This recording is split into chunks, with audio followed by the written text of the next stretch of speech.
नमस्कार. निसर्ग राजा हवामान अंदाजामध्ये आपणा सर्वांचं हार्दिक स्वागत आहे. शेतकरी मित्रांनो, 24, 25, 26 तारखेला पुन्हा महाराष्ट्रात जोरदार मध्यम स्वरूपाचा पाऊस पडणार आहे.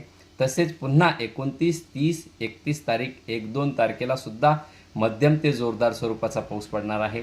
तसेच आज पश्चिम महाराष्ट्राला मध्यम ते जोरदार स्वरूपाचा पाऊस असेल, मध्यम स्वरूपाचाच असेल.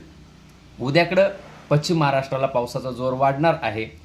तसेच रत्नागिरी, रायगड, सिंधुदुर्ग, कोल्हापूर, सांगली, सातारा, पुणे, अहिल्यानगर, सोलापूर, लातूर, धाराशिव, बीड, अहिल्यानगर या भागांना मध्यम ते जोरदार स्वरूपाचा पाऊस हा 24 तारखेला असणार आहे. छत्रपती संभाजीनगर सुद्धा मध्यम ते जोरदार, जालना सुद्धा मध्यम ते जोरदार. तसेच 25 तारखेला संपूर्ण पश्चिम महाराष्ट्र, संपूर्ण मराठवाडा, उत्तर महाराष्ट्र, कोकण किनारपट्टी, सह्याद्री पर्वतरांगा या भागांना सुद्धा 25 तारखेला मध्यम ते जोरदार स्वरूपाचा पाऊस पडणार आहे. तसेच विदर्भाला मात्र हलका ते मध्यम स्वरूपाचा पाऊस हा पडण्याची शक्यता विदर्भाकडे आहे. पश्चिम महाराष्ट्र, मराठवाड्याच्या तुलनेत विदर्भाला पाऊस कमी आहे. त्यानंतर पुन्हा 28, 29, 30, 31, 1-2च्या दरम्यान सुद्धा मध्यम ते जोरदार स्वरूपाचा पाऊस पडणार आहे. त्यावेळेस विदर्भाला सुद्धा जोरदार स्वरूपाचा पाऊस हा 29, 30 तारखेला पडण्याची शक्यता राहणार आहे. आणि छत्रपती संभाजीनगरला 30, 31 आणि 1 तारखेला पुन्हा जोरदार स्वरूपाचा पाऊस पडण्याची शक्यता आहे.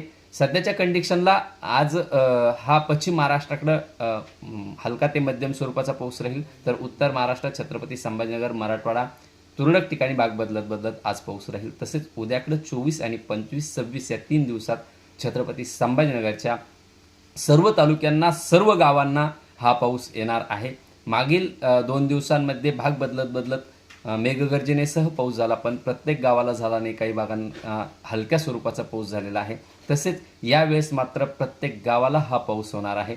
25 तारीख ही अशी आहे की छत्रपती संभाजीनगरचा कुठलंही गाव राहणार नाही, प्रत्येक गावाला पाऊस पडणार आहे. त्यामुळे शेतकरी मित्रांनो, आपलं जर एखादं काम बाकी असेल तर ते आजच करून घ्या, जेणेकरून आपल्या पिकांचं नुकसान होणार नाही याची शेतकऱ्यांनी नोंद घ्यायची आहे.